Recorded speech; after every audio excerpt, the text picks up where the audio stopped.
Hello and welcome back to F1 2019 on the TomFM channel. Hope you are all doing well today. Today's episode is a little bit different. Obviously, if you saw last episode, you saw that we lost the World Championship and Lewis Hamilton won the World Championship. So that was a bit unfortunate. But to make up for it today, we're going to try and do something a little bit special. We're going to try and do a last to first challenge. So what we're going to do, we're going to drop the difficulty down just a little bit, just because I don't think doing it on 92 difficulty I won't be able to do a last to first challenge. So we're going to drop that down, start at the back of the grid, and try and work our way all the way up to the front throughout the race. So we're going to go into qualifying, and then we sort of skip qualifying. Here we're going to go into the options, and we're going to turn it down from 92, and we're going to put it down to 70. I think 70 is probably a good level to put it on for a last to first challenge. So that's what we're going to do in that regard. That's what we're turning it down to. And then we're going to go and retire from the session, from qualifying session. So we're going to start at the very back of the grid, as you can see. So to try and make things a little easier for us, we're going to try and go onto a different strategy. We're going to start off on the medium compound tyres,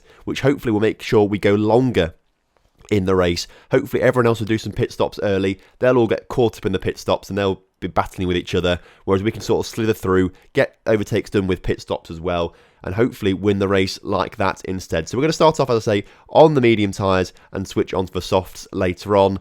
As we line up on the grid though, we are going to start 18th because there were grid penalties for some cars behind us. So even if we wanted to finish start 20th, we couldn't have done unless we took loads of grid penalties ourselves by changing out the engine, which actually potentially we should have done that really. But we do get a good start here in Abu Dhabi. We've got the inside line, which is quite good down the corner, so we can get quite a few overtakes done, although Sainz really went for it there. He came down the inside of us even, so he tried to go for quite a few overtakes. And we've got a warning for a collision with him apparently, but I'm not quite sure what the collision was, as we do get these corners a little bit wrong though, not quite on the racing line, but we do get a few overtakes done in that first corner, and this left-hander here into the chicane, we get another one. Kvyat is done, Norris is done, and we're going through into the hairpin now where we can get Weber. Weber's done. Can we get past Giovinazzi? There's a little bit of contact with him, he does manage to stay ahead of us, but we've got better traction, so now Giovinazzi is also done. We are up to 12th position already, up from 18th, which is fantastic in just the first few corners, which is brilliant.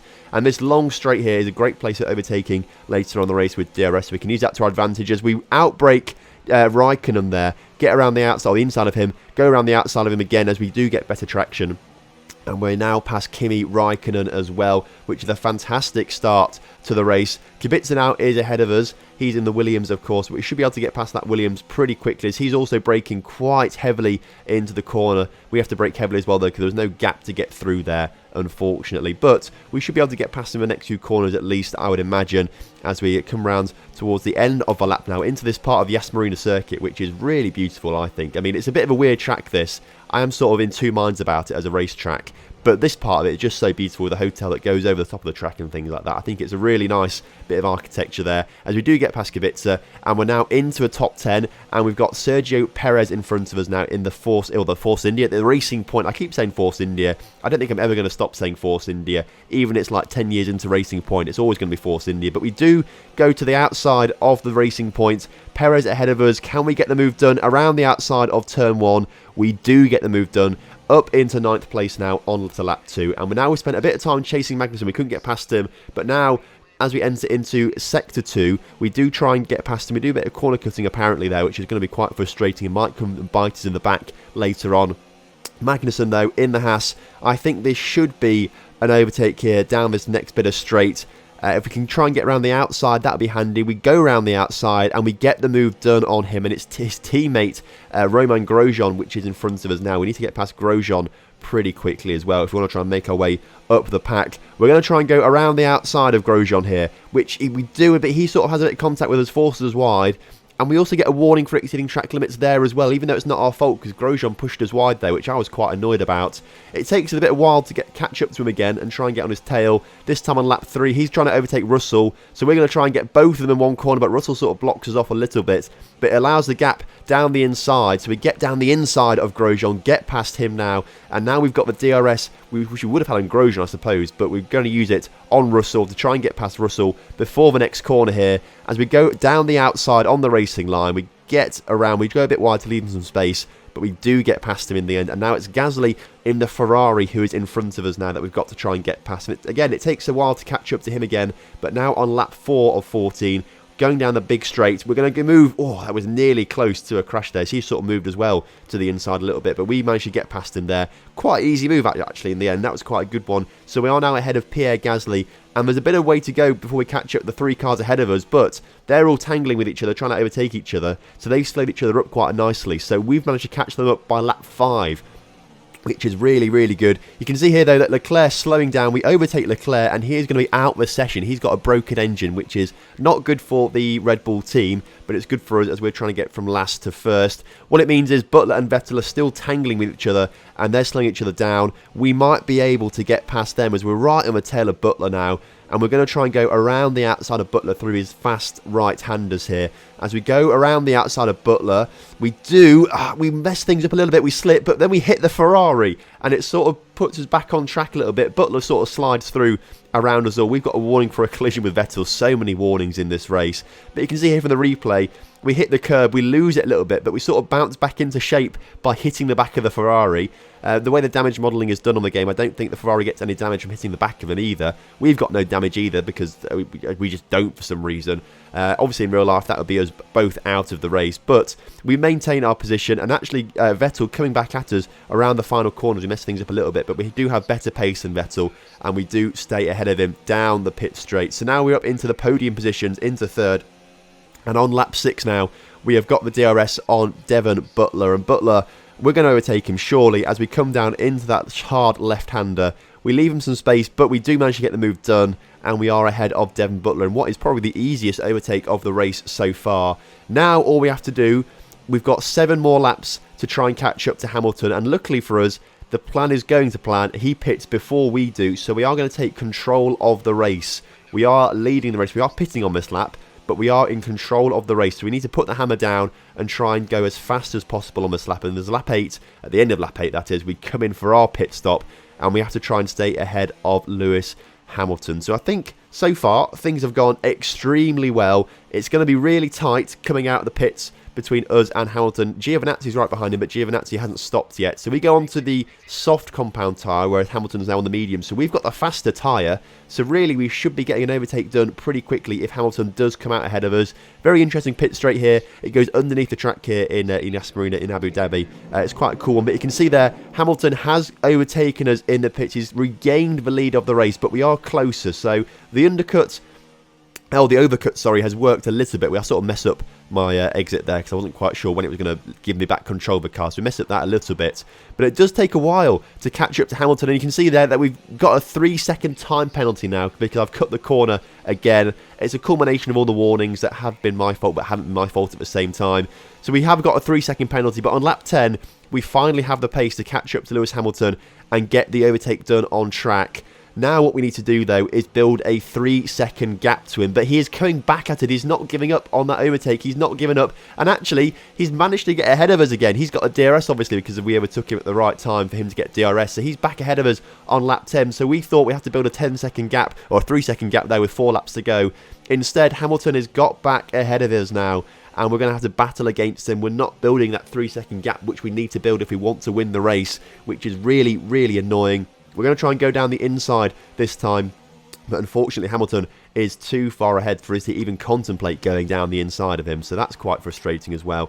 We need to get a good result, though. We need to try and get past them very, very soon. We've got to get the move done. Otherwise, I don't think we're going to get this 3-second gap that we need, because obviously we've got the 3-second penalty now. As we head on to the pit straight, we should have good traction. We're right behind him there. He hasn't got the best traction either, so we are starting to pull close to him as we nearly get a fastest lap of the race there. In fact, we do get the fastest lap of the race there. It didn't come up, but I think it says purple on our name now, so we must have got the fastest lap of the race. We still can't get past Hamilton, though. We are right on his tail. This is lap 12 now, so we have to get past him here, and then we have got, what, a lap and a half or 2.5 laps to try and build 3 seconds on him.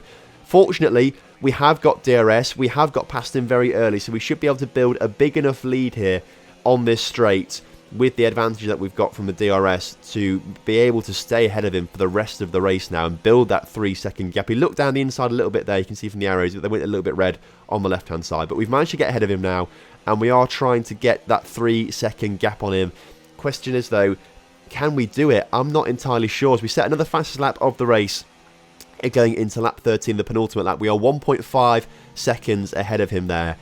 I mean, that's good gap, but it's not the 3 seconds that we need. But we've built that 1.5 second gap pretty quickly. So hopefully, over the next 2 laps, we should be able to extend that. As we cross into Sector 2, the time we are leading him by is it said, did that say 2.3 seconds or 3.3 seconds? Either way, it's 2 seconds now as we head into laps in Sector 3. So again, it's not close enough. We're not far away enough, sorry. He's still too close. And as we cross onto lap 14, he's 2.3 seconds behind us, which isn't good enough. So we've got to make 0.7 seconds up on this final lap to Hamilton. So we've got to leave it all on the track. I've gone a bit too far there, and that's going to lose some time. That's not good enough at all. I've made an error there. And as we cross over the sector there, you can see that we're now 1.9 seconds ahead of him. So we lost a little bit of time going wide there, which really isn't good enough for us. We've lost 0.3 seconds, and that could be the difference. That 0.3 seconds and us going wide, that could be the difference come the end of the race. So we have to make this count. He might have a bit of a straight line advantage over us. I'm not entirely sure. The engines are very, very similar.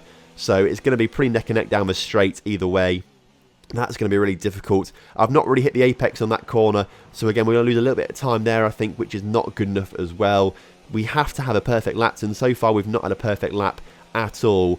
And it could bite us in the back. We're coming up to the Sector 2, Sector 3 interval, and the time difference is going to be 2.3 seconds. So we've made it back up, but 0.7 seconds to make up in the final sector. It's got to be perfect. We hit the apex there, which is brilliant.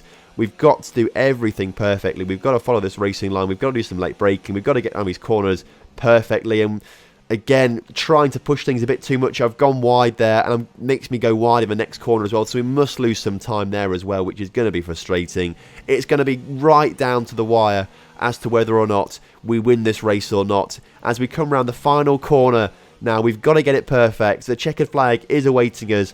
Are we going to be 3 seconds ahead of Lewis Hamilton?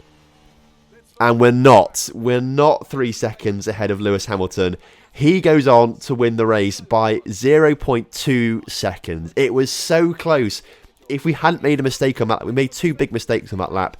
If we hadn't made either of them, or just one of them, I think we would have won that race. I think the pressure got to me, and I couldn't do it in the end. So we don't do a last to first challenge. We get almost there. We're 1 position away, which was really, really frustrating. In the background, obviously it's the end of the season now, so in the background it's a bit of a contract talk with my agent and things like that, which is a bit, I don't know, a bit boring and things like that. But that is the end of the season now. That's it, completely done. We tried our best, but we didn't win a World Championship, unfortunately. But we had a good go of doing it in a car that wasn't meant to be winning a World Championship either. So I think we've done very, very well there. So I'm quite happy with how this series turned out.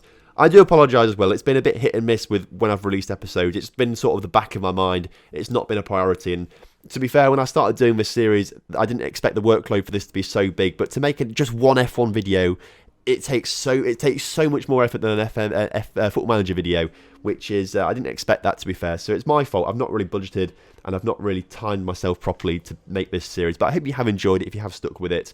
I do apologise for how slow I've been with releasing episodes and things like that. Props to everyone who makes F1 content full time every single day. I don't know how they do it because it's such a massive effort to do all the recording. It takes a long, long time to do everything as well. So big props to them. But that is going to be that for the F1 series on the TomFM channel. So I hope you have enjoyed it. If you've stuck with it the whole way, that's a big achievement. Thank you very much for sticking with me and staying patient with me. And of course, we're actually putting up with the videos as well, because we've had some absolute mares in some of these videos with crashes and rewinds and overtaking mishaps and things like that. So I do, you know, I'm not the best F1 driver, but I've enjoyed making this series and I hope you've enjoyed watching it. So thank you very much. I'll see you next time. Have a good one. Goodbye.